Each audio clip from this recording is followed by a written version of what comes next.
Hello, and welcome to my Anthropology 3503 Archaeology of Hawaii research project. This right here, this is around almost 4 pounds worth of taro root. The Hawaiians would call this kalo, and they would cook these in big underground ovens called imu, which were pretty much pits with a fire and then a bunch of stones on top that they would cover, sometimes with banana leaves or with the food, palm or any other kind of big foliage they could find, and then they'd put the food on top and then cover that and then seal in the sides so you could cook taro, pig, and any other kind of food that they had. Big. These were big ovens because, you see, the average Hawaiian ate 4.5 pounds of poi, which is the food I'm going to be making in this video. And that is according to this book here by George S. Kanahele. And pretty much what poi is, it's steamed taro and then it's pounded down into a paste and they add water to spread it out into the desired consistency. Now, when you have a food like that, which is probably comparable to how important, say, grain or barley was in the western side of the world, of the old world anyways, you get an influx of population. Because in this way, because so many people could just survive off of this, your population would grow, and then because of that, you'd have to make even more. So they had huge ponds to grow taro, huge farms, with all the irrigation you could ever need, the running water, everything. And they had populations of thousands and thousands, tens of thousands, hundreds of thousands of people just surviving mostly off of this. Of course, they also had fish, pork, and other kinds of things like dog. But this is the lifeline of the Hawaiian people. And so today I will be talking about taro, which they called kalo. I will be talking about its role in their mythology, their creation story. I'll also be talking about and elaborating on what I said earlier about how important this is to their culture. And while I do that, I will be trying to make poi out of this.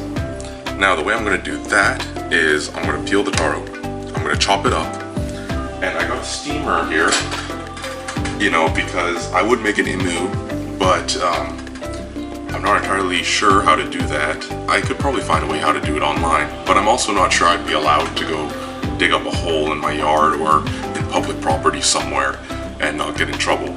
So I got a steamer here. I'll put the taro, hopefully it will all fit in here, so I'll put the taro in the steamer.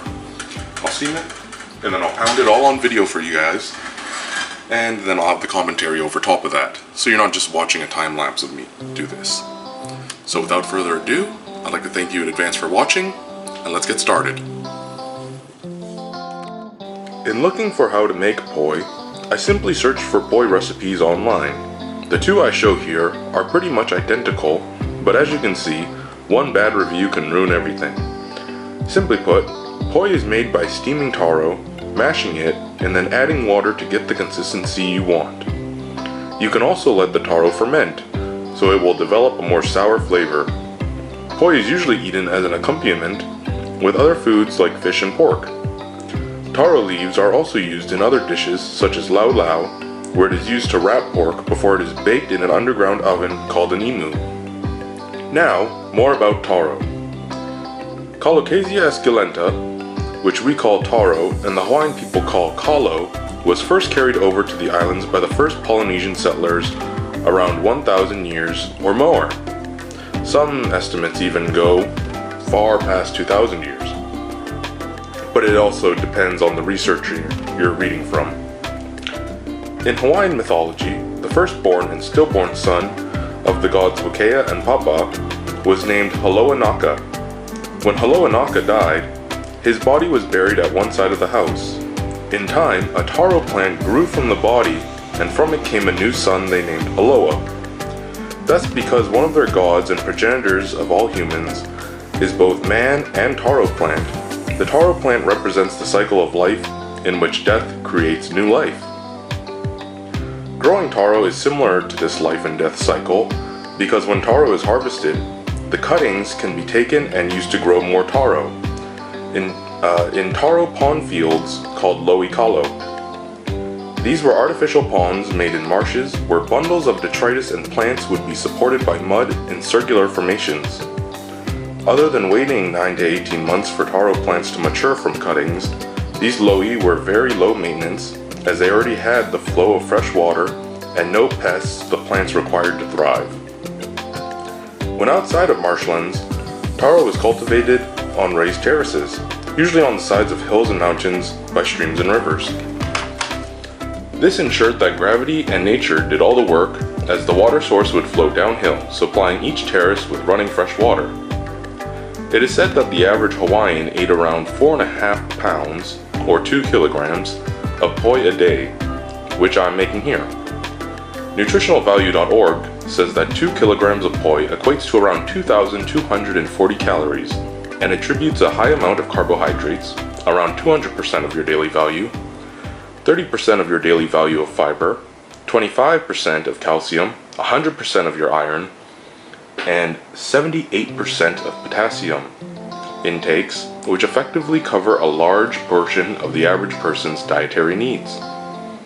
When eating poi in groups, it is custom to eat from a gourd bowl. While eating, it was taboo to argue, talk business, or quarrel, because it'd offend the god Haloa.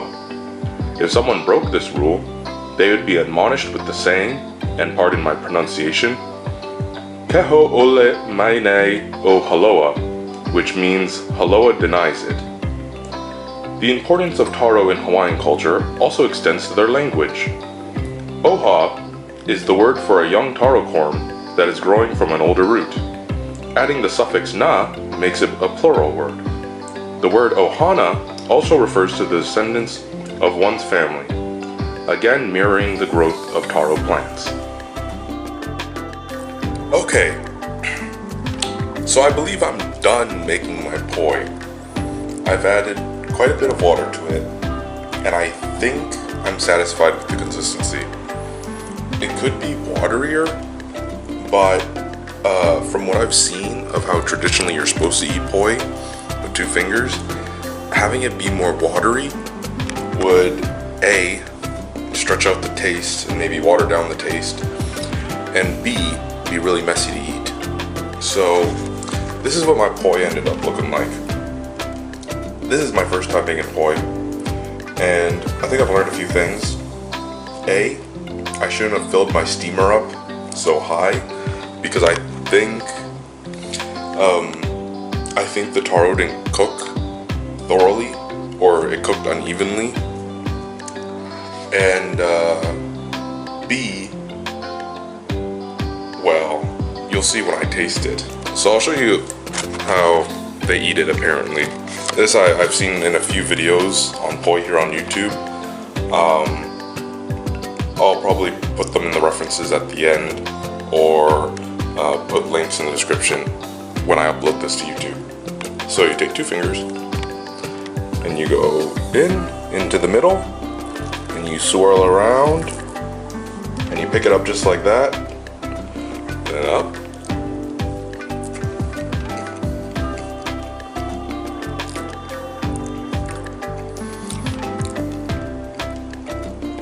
It's not bad. I definitely could have mashed them more because there are some parts that are still kind of solid. Now I know when I was doing this why this shape of poi pounder works so well is because when you're making poi they use the big stone bowls, right? But they're all curved. So with this you can really get into the sides and you just work with the shape. You go with the flow, as they say.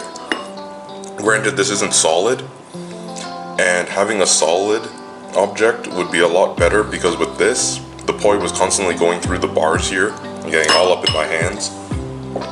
But other than that, yeah, could have used a pestle too because some poi pounders are more long and cylindrical shaped instead of arch shaped.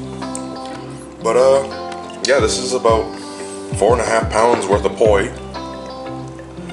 Well, minus what I just took out, and that would be about the daily amount average Hawaiian person would eat per day. And with that, I guess I'll dig in.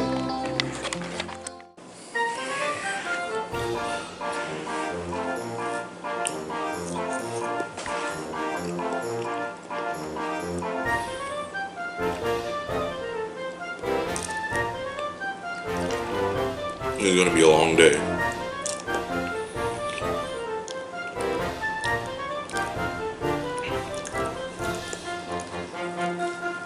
The reason this works so well as a food, especially for poor people, is that it's really filling.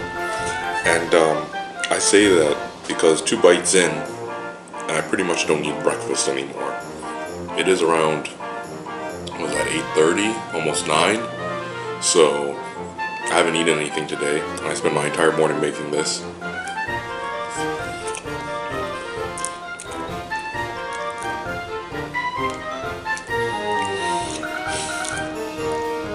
It'd also be better in hindsight that I think about it. Now it would have been better to make this in smaller batches and mash it in smaller batches, because that way you can control the consistency better than if you do big batches like this. Most of the videos I've seen, they only do like a handful at a time, and that way you can make sure it's all mashed. And especially with what I said with this tool, this potato masher I used earlier, you can't exactly mash it all up perfectly because, you know, that. And because there's so much in this bowl that even if I use the meat hammer, I wouldn't be able to perfectly get it all because I wouldn't be able to see any chunks. But I can definitely taste them in my mouth. I also don't recommend eating raw taro. I did some earlier. Not fun.